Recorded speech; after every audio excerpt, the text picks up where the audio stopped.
भंगारामध्ये पडलेल्या ट्रॅक्टरची किंमत 1,25,00,000। आजूबाजूला भंगार शोधायला चालू करा। कुठे अँटिक पीस दिसत असेल तर त्याला जमा करा आणि फोटो व्हायरल करा इंस्टाग्राम फेसबुक वरती, कारण तुम्हाला पण कधी लॉटरी लागेल हे सांगू शकत नाही। जालंधर मधील एका व्यक्तीने एक इंस्टाग्राम रील व्हायरल केली। या इंस्टाग्राम रील मध्ये तो सेल्फीने हा व्हिडिओ काढत होता। त्याच्या सेल्फी मध्ये एक ट्रॅक्टर आला आणि त्या ट्रॅक्टर जवळ जाऊन तो त्या ट्रॅक्टर बद्दल माहिती देत होता। आणि याच्यामध्ये मित्रांनो ही जी रील आहे ती अमेरिकेतल्या एका व्यक्तीपर्यंत पोहोचली आणि त्या रीलला बघून तो अमेरिकन व्यक्ती भारतातल्या लोकांना बोलला आणि त्यांना 1,25,00,000 रुपये देऊन तो कबाडात पडलेला, धूळ खात पडलेला, असा कुजलेला ट्रॅक्टर घेऊन गेला। आणि ते पण एका कबाडाची व्हॅल्यू एवढी कस काय, या सगळ्या गोष्टी तुम्ही बोलसाल याच्याबद्दलच मी तुम्हाला सांगायला आलोय। आजच्या या व्हिडिओमध्ये आपण जाणून घेणार आहोत की एवढा जास्त महाग हा ट्रॅक्टर कस काय विकला गेला आणि काय त्याची काय मजबुरी होती त्या बाबाची की त्यांनी एवढ्या मोठ्या रीतीने किंमत इन्व्हेस्टमेंट केली त्याच्यामध्ये आणि एवढ्या मोठ्या पैशाने हा ट्रॅक्टर विकत तो घेऊन गेला। नमस्कार, माझं नाव आहे विकास, खरं बोलतो मध्ये तुमचं स्वागत आहे। मित्रांनो, एक जालंधर मध्ये घटना घडते। एक रील स्टार जो रील काढत असतो त्याच्या रील मध्ये एक ट्रॅक्टर येतो, जो ट्रॅक्टर लँड बुलडॉग नावाच्या कंपनीचा असतो, जो 1921 साली बनवण्यात आला असतो। मित्रांनो, जर्मन मेड हा ट्रॅक्टर आहे। एवढ्या सुंदर कंडिशन मध्ये होता। तसं बघितलं तर ज्या अँटिक गोष्टी सापडतात त्या अँटिक गोष्टीला कुठेतरी व्हॅल्यू असते आणि याच्यामध्ये मित्रांनो याचे जे टायर्स, याच्या जे पण गोष्टी होते, ज्याचे जे पार्ट्स होते हे ऍज इट इज होते आणि या ऍज इट इज कंडिशनमुळे या ट्रॅक्टरची किंमत गेलेली आहे 1,25,00,000 रुपये।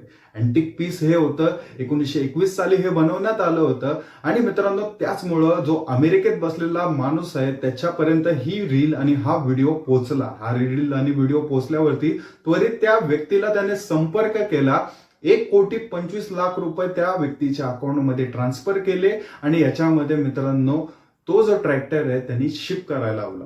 विचार करा मित्रांनो, त्या शिपिंगचे पण पैसे त्याला वेगळे लागतील आणि 1,25,00,000 रुपये त्या व्यक्तीला त्यांनी मोजले फक्त एका कबाडासाठी, एका भंगारासाठी। मित्रांनो, हे भंगार नव्हे तर एक अँटिक पीस आहे जे की त्या देशामध्ये त्या देशाची संस्कृती रिप्रेझेंट करतात। आता जर्मनीमध्ये असेल आणि युएस मध्ये तो मुलगा गेलेला आहे, तो त्या कनेक्शन आहे त्या ट्रॅक्टर सोबत त्या काळातलं। आणि हे जे ट्रॅक्टर आहे मित्रांनो ते युएसच्या म्युझियम मध्ये ठेवलं जाणार आहे। म्युझियम मध्ये ठेवून मित्रांनो तिथे देखील त्यांना पैसे भेटतील। आणि हा जर मीडिएटर असेल, म्हणजेच काय, कुठल्या पण अँटिक गोष्टी जमा करून विकणारे एक मीडिएटर असतात, जर हा असेल तर ह्यानी फक्त 0.1% किंवा 1% पैसे त्या व्यक्तीला दिलेले आहेत। विचार करा मित्रांनो, या ट्रॅक्टरची किंमत 50-60 कोटीच्या पण पुढे जाऊ शकते, 100 कोटी रुपयापर्यंत जाऊ शकते।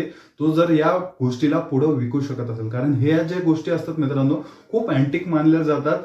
एक बघायचा नजरिया असतो त्या लोकांचा की जुनं ते सोनं म्हणून हे ते गोष्टी स्वीकारतात। आणि हा जो ट्रॅक्टर आहे आता तो त्या देशात जाणार, तिथे गेल्यावरती तो जर दुसऱ्याला त्यांनी विकला तर त्याला करोडो रुपये त्याच्यातनं भेटू शकतात। अजून देखील त्याने ह्याला चिमुटभर पैसे जरी दिले असतील तरी देखील या भंगाराची किंमत त्याला 1,25,00,000 रुपये भेटलेली आहे, जे की भंगार थोड्या दिवसात त्यांनी विकून टाकलं असतं, त्याचे पार्ट डिस्मेंटल केले असते, काहीही झालं असतं।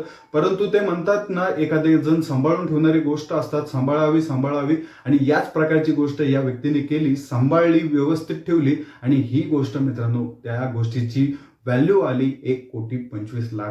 आणि जे की मित्रांनो एक लँड बुलडॉग नावाच्या कंपनीचा हा ट्रॅक्टर एक संस्कृती दर्शवणारा, त्या काळातली परिस्थिती दर्शवणारा, आपल्या पुढच्या पिढीला माहिती व्हावी सगळ्या गोष्टीची की त्या जमान्यामध्ये, त्या काळामध्ये कुठल्या कुठल्या गोष्टी असायच्या, या सगळ्या माहिती असण्यासाठी मित्रांनो हे लोक त्या गोष्टीवरती इन्व्हेस्टमेंट करतात। आता हा जरी अमेरिकेत गेला तरी हा म्युझियम मध्ये ठेवला जाईल। ही आमची प्राचीन संस्कृती होती म्हणून हे दर्शवलं जाईल त्यावेळेस। म्हणूनच मित्रांनो हा एवढ्या मोठ्या किमतीला विकत घेण्यात आलेला आहे। नक्कीच मित्रांनो तुमचं पण नशीब चमकू शकतं। आजूबाजूचे भांडे वाजवायला चालू करा, बघा कुठं काय भंगार सापडतंय का, कानाकोपरा हुडकायला चालू करा। जर इंग्रज काळी काय विसरून गेले असतील तर तुमचं पण नशीब कधी चमकल काही सांगता येत नाही। नक्कीच मित्रांनो व्हिडिओ आवडला असेल तर लाईक करा, सबस्क्राईब करा। भेटूया पुढच्या व्हिडिओमध्ये। जय हिंद, जय महाराष्ट्र।